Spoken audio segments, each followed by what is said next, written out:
सुप्रभात छात्रों, मैं आपकी हिंदी की अध्यापिका आज आप सभी को कक्षा 7 के पाठ 2 पढ़ाने जा रही हूँ, जिसका नाम है आखिरी पत्ता।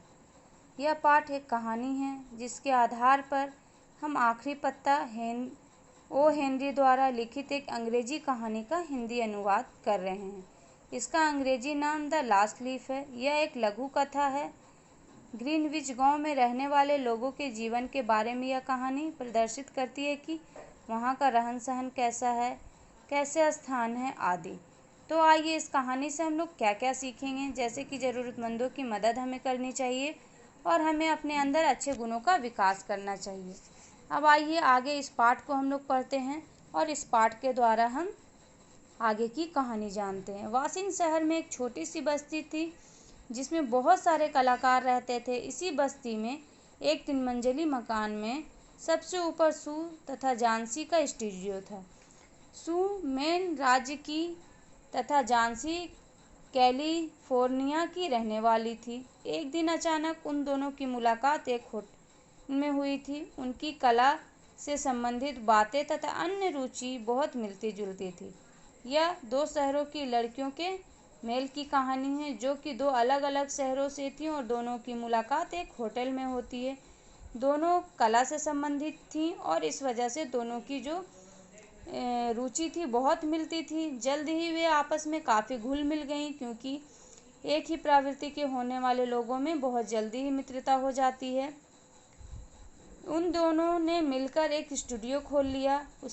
इसके 6 महीने बाद ही उस बस्ती में निमोनिया बहुत तेज़ी से फैल गया। धीरे धीरे पूरी बस्ती में लोग निमोनिया से पीड़ित होने लगे।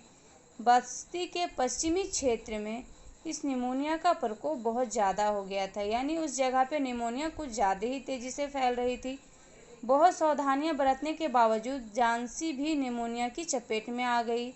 फेफड़ों में बलगम जम जाने से वह इतनी अधिक कमज़ोर हो गई कि उसके लिए बिस्तर से हिलना डुलना भी मुश्किल हो गया। वह अपने बिस्तर पर लेटी लेटी छोटी सी खिड़की से बाहर देखती रहती थी। हालांकि एक डॉक्टर उसका इलाज कर रहा था, पर उसकी तबीयत दिन प्रतिदिन खराब होती जा रही थी।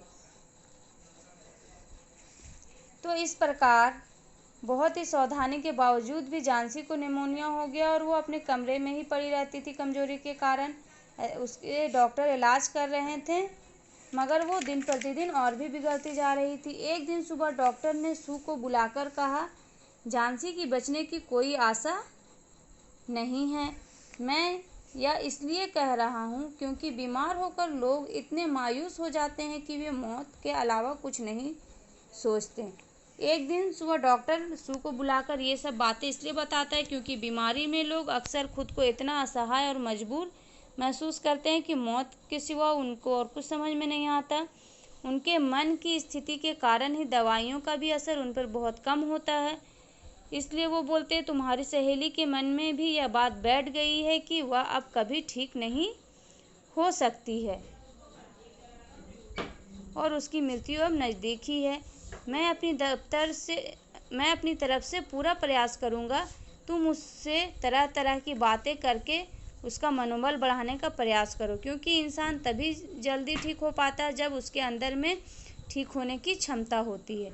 तुम उसका मनोबल बढ़ा दोगी तो मैं तुम्हें भरोसा दिलाता हूँ कि उसके बचने की उम्मीद बहुत कुछ बढ़ सकती है। जब सू झांसी के कमरे में गई तब झांसी चादर ओढ़कर खिड़की की ओर मुंह किए हुए बिस्तर पर लेटी थी। सू ने सोचा कि झांसी सो रही, इसलिए उसने अपने ड्राइंग बोर्ड पर कागज लगाकर एक पत्रिका की कहानी का चित्र बनाना शुरू कर दिया।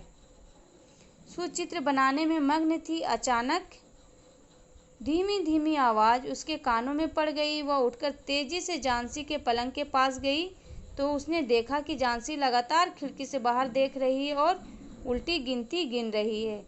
12, 11, 10, 9, 8, 7। सू ने बड़ी बेचैनी से खिड़की से बाहर देखा और वह जानना चाहती थी कि आखिर झांसी इस तरह गिनती क्यों गिन रही है। बाहर केवल सुनसान बरामदा था और ईंटों के दीवार पर अंगूर की एक सूखी बेल थी। सू ने पूछा, यह क्या गिन रही हो?